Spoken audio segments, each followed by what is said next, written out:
ಪ್ರಭಾವಿಗಳ ಅಕ್ರಮ ಒತ್ತುವರಿಗಳಿಗೆ ಕಣ್ಣು ಮುಚ್ಚಿ ಕುಳಿತಿರುವ ಅಧಿಕಾರಿಗಳು ಬೀದಿ ಬದಿಯ ಸಣ್ಣ ಪುಟ್ಟ ವ್ಯಾಪಾರಿಗಳನ್ನ ಮಾತ್ರ ಗುರಿಯಾಗಿಸಿಕೊಂಡು ದಬ್ಬಾಳಿಕೆ ನಡೆಸುತ್ತಾರೆ ಎಂಬ ಗಂಭೀರ ಆರೋಪ ಕೇಳಿ ಬಂದಿದೆ.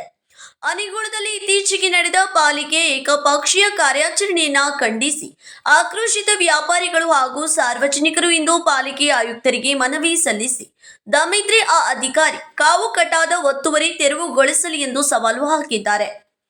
ಬೆಳಗಾವಿ ಮಹಾನಗರ ಪಾಲಿಕೆ ವ್ಯಾಪ್ತಿಯ ಅನಿಗೋಳದಲ್ಲಿ ಇತ್ತೀಚೆಗೆ ನಡೆದ ಬೀದಿ ಬದಿ ವ್ಯಾಪಾರಿಗಳ ಒತ್ತುವರಿ ತೆರವು ಕಾರ್ಯಾಚರಣೆ ತೀವ್ರ ಸ್ವರೂಪ ಪಡೆದುಕೊಂಡು ಸಾರ್ವಜನಿಕರ ಆಕ್ರೋಶಕ್ಕೆ ಕಾರಣವಾಗಿದೆ. ಎಸ್ಸಿ ಎಸ್ಟಿ ಹಾಗೂ ಹಿಂದುಳಿದ ವರ್ಗದ ಸಣ್ಣ ಪುಟ್ಟ ಬಡ ವ್ಯಾಪಾರಿಗಳ ಹೊಟ್ಟೆಪಾಡಿನ ಅಂಗಡಿಗಳನ್ನ ಮಾತ್ರ ಗುರಿಯಾಗಿಸಿಕೊಂಡು ಧ್ವಂಸಗೊಳಿಸಿರುವ ಅಧಿಕಾರಿಗಳ ಕ್ರಮಕ್ಕೆ ವ್ಯಾಪಾರಿಗಳ ನಿಯೋಗವು ತೀವ್ರ ಖಂಡನೆ ವ್ಯಕ್ತಪಡಿಸಿದೆ.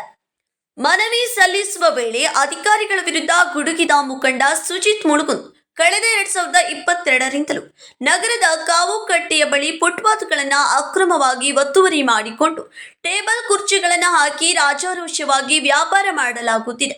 ಬಡವರ ಅಂಗಡಿಗಳನ್ನು ತೆರವುಗೊಳಿಸುವ ಆ ಅಧಿಕಾರಿಗಳಿಗೆ ದಮ್ಮಿದ್ರೆ ಧೈರ್ಯವಿದ್ದರೆ ಮೊದಲು ಕಾವುಕಟ್ಟಾದ ಒತ್ತುವರಿಗಳನ್ನು ಸಂಪೂರ್ಣವಾಗಿ ತೆರವುಗೊಳಿಸಿ ಫುಟ್ಪಾತ್ ಕ್ಲಿಯರೆನ್ಸ್ ಮಾಡಲಿ ಎಂದು ನೇರ ಸವಾಲು ಹಾಕಿದರು. ಜಾಗ ನೋಡಿ ಲೋನ್ ಕೊಟ್ಟಿದ್ದಾರೆ.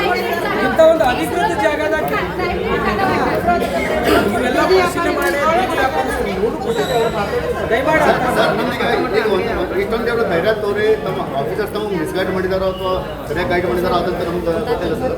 ಒಂದು ವೇಳೆ ತಮಗೆ ತಪ್ಪು ದಾರಿ ತೋರಿಸಿ ಈ ರೀತಿ ತಮಗೆ ತಪ್ಪು ಏನಾದ್ರು ದಾರಿ ತಪ್ಪಿಸಿ ಈ ರೀತಿ ಮಾಡಿದ್ರು ಅಂತಂದ್ರೆ ಅವ್ರನ್ನೂ ಕೂಡ ಆ್ಯಕ್ಷನ್ ಆಗಬೇಕು. ಆಮೇಲೆ ಅದೇ ಧೈರ್ಯ ಏನಂತಂದ್ರೆ ನಿನ್ನದನ್ನ ಈ ಎಲ್ಲ ಬಡಪಾಯಿಗಳ ಜನ ಎಸ್ ಸಿ ಎಸ್ ಟಿ ಇದ್ದಾರೆ, ಬಡವರು ಇದ್ದಾರೆ, ಎಲ್ಲ ಸಮಾಜದವರು ಇದ್ದಾರೆ. ಯೂತ್ನೆಲ್ಲ ಧ್ವಂಸ ಮಾಡಿಬಿಟ್ರಲ್ಲ, ಸ್ಟ್ರೀಟ್ ವೆಂಡರ್ಸ್ ಎಲ್ಲ ಸಣ್ಣ ಸಣ್ಣ ಫುಟ್ಪಾತ್ ಮಾಡಿರುವಂಥ ವ್ಯಾಪಾರಿಗಳನ್ನೆಲ್ಲ ಏನು ಹಾಳು ಮಾಡಿಬಿಟ್ರಲ್ಲ, ಈಗ ಅವ್ರನ್ನ ರಸ್ತೆ ಮೇಲೆ ತಂದುಬಿಟ್ರಲ್ಲ. ಅದೇ ರೀತಿ ಕಾವು ಕಟ್ಟ ಏನಿದೆ 2022ದಿಂದ ಹಿಡ್ಕೊಂಡು ಇನ್ನೂವರೆಗೆ ರಸ್ತೆ ಮೇಲೇ ಅದು ಏನು ಟೇಬಲ್ಗಳನ್ನು ಮತ್ತು ಕುರ್ಚಿಗಳನ್ನ ಇಟ್ಕೊಂಡ್ಬಿಟ್ಟಿದ್ದಾರೆ. ಅದನ್ನು ಕೂಡ ಫುಟ್ಪಾತ್ ಮೇಲಿದೆ, ಅದನ್ನು ತೆಗೆಯುವಂಥ ಕೆಲಸ ನಾವು ಅದನ್ನು ಮಾಡಿ ತೋರಿಸ್ಬೇಕು ಸರ್. ಯಾಕಂದರೆ ಕೆಲವು ಮಂದಿ ಅಧಿಕಾರಿಗಳು ಹಿಂಗೆ ದರ್ಪೊಳಗೆ ಮಾತಾಡ್ತಾರೆ ಅಂತಂದ್ರೆ ಅವ್ರು ಹೋದ್ರಂತಂದ್ರೆ ಏನೊಂದು ಅಯರ್ ಮೇಲೆ ಬಂದಂತ ಅಲ್ಲಿ ಹೋಗಿ ಗುಸಾಸ್ಬಿಟ್ಟು ಬಡವರು ಮಂದಿಯೊಳಗೆ ಹೋಗಿ ಮಾಡಿದಾರೆ. ಅದು ಶಾಣಿತನ ಅಲ್ಲ. ದಮ್ ಇತ್ತಂತಂದ್ರೆ ಕಾವು ಕಟ್ಟಾಗೂ ಮಾಡ್ಬೇಕು. ದಮ್ ಇತ್ತಂತಂದ್ರೆ ಯಾವ ಅಧಿಕಾರಿ ಇದನ್ನು ಮಾಡಿದಾರ ಆ ಅಧಿಕಾರಿಗೆ ದಮ್ ಇತ್ತಂತಂದ್ರೆ ಕಾವು ಕಟ್ಟಾಗ ಹೋಗಿ ಈ ಫುಟ್ಪಾತ್ ಮೇಲೆ ಇರುವಂಥ ಎಲ್ಲ ಫುಟ್ಪಾತ್ ಕ್ಲಿಯರೆನ್ಸ್ ಆಗಲಿ. ಅದಾದಂಥ ಬಡವ್ರ ಹತ್ರ ನೋಡಲ್ಲ, ಎಲ್ಲ ಸಾವುಕಾರ ಮಂದಿಗೆ ಬಿಡ್ತೀರಿ, ಎಲ್ಲ ಬಡ ಮಂದಿ ಹೇಳ್ತೀರಿ. ಈ ಬಡ ಮಂದಿ ಎಲ್ಲಿ ಹೋಗ್ಬೇಕು? ಯುವತಿ ಅವನಪ್ಪ ಎಲ್ಲಿ ಇವರೆಲ್ಲ ಹೋಗ್ಬೇಕು?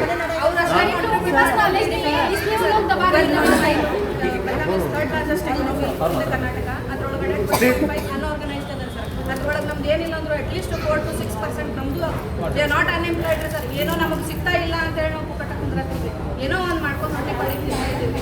ಎನ್ಕ್ರೋಚ್ಮೆಂಟ್ ಎಂತಲ್ಲಿ ಮಾಡ್ಬೇಕಂತಂದ್ರೆ ಸರ್ ಜಸ್ಟ್ ರಿಕ್ವೆಸ್ಟ್ ರೀ, ತಮಗೂ ತಮ್ಮ ಗಮನಕ್ಕೂ ಇರ್ತದೆ. ಆದ್ರೆ ರೊಕ್ಕ ಮಾಡ್ಕೊಳ್ಳೋ ಸಲುವಾಗಿ ಜಾಗ ಅನಧಿಕೃತವಾಗಿ ಮಾಡ್ಕೊಂಡು ಅಂಥವ್ರಿಗೆ ಎನ್ಕ್ರೋಚ್ಮೆಂಟ್ ಮಾಡಿರಿ ಸರ್. ದುಡ್ಕೊಂಡು ತಿನ್ನುವಂಥ ಹೊಟ್ಟೆ ಪಾಡಿಗೆ ಮಾಡುವಂಥವ್ರು ದಯಮಾಡಿ ಎನ್ಕ್ರೋಚ್ಮೆಂಟ್ ರಿಮೂವಲ್ ಆಗ್ತದೆ. ಇನ್ನು ಅಡ್ವೊಕೇಟ್ ಎನ್ಆರ್ ಲಾತೂರ್ ಅವರು ಮಹಾನಗರ ಪಾಲಿಕೆಯ ಅನುಮತಿ ಪಡೆಯದೆ ಪ್ರತಿದಿನ ಭೂ ಬಾಡಿಗೆ ನೀಡಿ ವ್ಯಾಪಾರ ನಡೆಸುವವರಿಗೆ ನೋಟಿಸ್ ನೀಡದೆ ಕಾನೂನು ಉಲ್ಲಂಘಿಸಿ ತೆರವು ಕಾರ್ಯಾಚರಣೆ ನಡೆಸಲಾಗಿದೆ.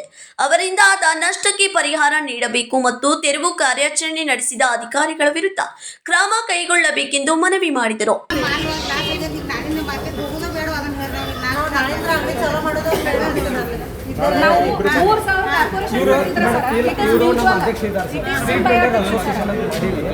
ಇವರು ಅಧ್ಯಕ್ಷ ಇದ್ದಾರೆ, ಅವರು ಎಜುಕೇಟೆಡ್ ಇದ್ದಾರೆ, ಆಕ್ಟಿವ್ ಇದ್ದಾರೆ. ನಾಳೆ ಟೈಮಿಂಗ್ ಕೊಡಿ, ಅಷ್ಟು ಬರ್ತೀವಿ ಬಂದು ಪರಿಹಾರ ಹುಡುಕೊಡಿ. ನಮ್ಮ ಜಗಳ ಏನಾದರೂ ಅವರಿಗೆ ಕಾನೂನು ಉಲ್ಲಂಘನೆ ಬೇಡ. ಯಾಕಂದ್ರೆ ಸ್ಟ್ರೀಟ್ ವೆಂಡರ್ಸ್ ಆ್ಯಕ್ಟ್ನಾಗ prevention of harassment act, street vendors ಅನ್ನೋ ಆ್ಯಕ್ಟು ಅದ. ಅಲ್ಲ ಮಾರ್ನಿಂಗ್ ಆಯ್ತು ಬಿಡಿ, 11 ಗಂಟೆಗೆ ಬನ್ನಿ. ಎಷ್ಟು ಗಂಟೆಗೆ ಸರ್? ನಮಗೆ 12 ಕೊಟ್ಟರೆ. ಈ ವೇಳೆ ಅನಿಗೋಳದ ಬೀದಿ ಬದಿ ವ್ಯಾಪಾರಸ್ಥರು ಹೆಚ್ಚಿನ ಸಂಖ್ಯೆಯಲ್ಲಿ ಭಾಗಿಯಾಗಿದ್ದರು. ರಾಜೀರೆ ಮಠ್, ಕೆಎಂಎಂ ಕನ್ನಡ ನ್ಯೂಸ್, ಬೆಳಗಾವಿ.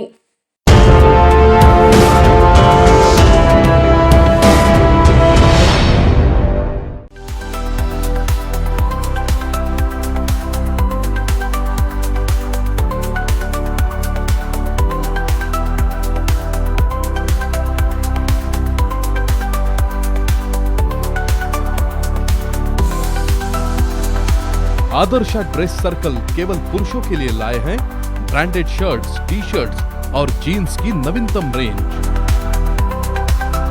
आदर्श ड्रेस सर्कल, खड़े बाजार, बेलगावी।